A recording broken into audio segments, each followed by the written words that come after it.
राहुल गांधी पर पहले केंद्रीय मंत्री रवनीत सिंह बिट्टू ने विवादित बयान दिया। इस पर अभी सियासी घमासान थमा भी नहीं था कि महाराष्ट्र में मुख्यमंत्री एकनाथ शिंदे की पार्टी के विधायक संजय गायकवाड़ के बयान पर नया बवंडर शुरू हो गया है। इस बयान के बाद कांग्रेस बुरी तरह से भड़क गई है। बीजेपी और कांग्रेस के बीच जुबानी जंग की शुरुआत हो गई है। देखिए हमारी ये रिपोर्ट। राहुल गांधी की जो जवान काट के लाएगा, मैं उसको 11 लाख का इनाम दूंगा। देश के नंबर 1 टेररिस्ट अगर किसी को मेरी ख्याल से किस पे इनाम होना चाहिए पकड़ने के लिए, वो आज राहुल गांधी है। 48 घंटे के अंदर नेता प्रतिपक्ष, सांसद और विपक्ष के सबसे बड़े नेताओं में एक राहुल गांधी को लेकर दो विवादित टिप्पणी सामने आई। शिवसेना शिंदे के विधायक संजय गायकवाड़ ने कहा, राहुल गांधी की जीभ काटने वाले को 11 लाख का इनाम दूंगा। राहुल गांधी को धमकी देने वाले संजय गायकवाड़ का पूरा बयान क्या था, ये सुनिए। झूठा नैरेटिव फैलाकर लोगों का वोट लिया और आप खुद बोलते हैं कि हमें बाबा साहब का संविधान खत्म करके हमें रिजर्वेशन खत्म करना है। ये राहुल गांधी ने जो रिजर्वेशन खत्म करने की बात की है, हमारे मागा स्वर्गीय की, हमारे ओबीसी की, हमारे पिछड़े जाति की, ऐसे राहुल गांधी की जो जवान काट के लाएगा, मैं उसको 11 लाख का इनाम दूंगा। एक दिन पहले ही केंद्रीय मंत्री और बीजेपी नेता रवनीत सिंह बिट्टू ने राहुल गांधी को देश का सबसे बड़ा आतंकवादी करार दे दिया था।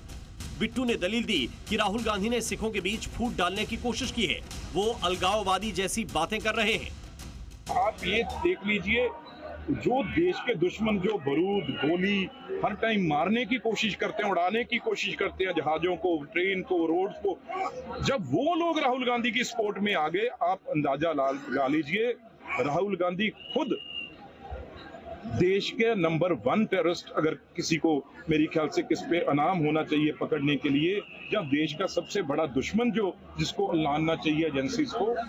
राहुल गांधी पर इन दोनों नेताओं के बयान पर कांग्रेस आग बबूला हो गई। इसके बाद बीजेपी और कांग्रेस के बीच जुबानी तीर चलने लगे।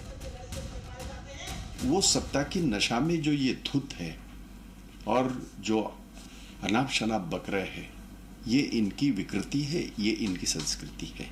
रवनीत सिंह बिट्टू ने अपने दादाजी को, उसने भी इसी कांग्रेसी के कारण आतंकवादियों को प्रश्रय दिया गया था और बेन सिंह की हत्या हुई थी, उन्हीं के पोता है। तो जो व्यवहार कर रहे हैं बिट्टू ने वही कहा है।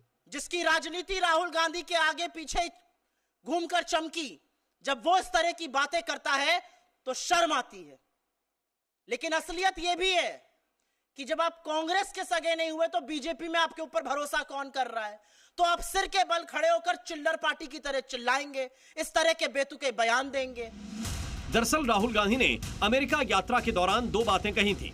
राहुल गांधी ने कहा था कि लड़ाई इसी बात की है कि क्या एक सिख को भारत में पगड़ी या कड़ा पहनने का अधिकार है या नहीं, या एक सिख के रूप में वो गुरुद्वारा जा सकते हैं या नहीं।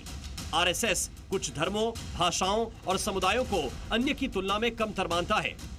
वहीं गायकवाड़ का आरोप है कि राहुल ने आरक्षण खत्म करने की बात कही, इसी पर उन्होंने ये टिप्पणी की है। हालांकि राहुल गांधी ने इस बयान पर पहले ही सफाई दे दी है। उनका कहना है कि मेरे बयान को गलत समझा गया, आरक्षण खत्म करने का तो सवाल ही नहीं उठता। हम तो आरक्षण 50% से ज्यादा बढ़ाना चाहते हैं, मगर कहते हैं ना कि कमान से निकला तीर और जुबान से निकली बात वापस नहीं होती। Bureau report, C media.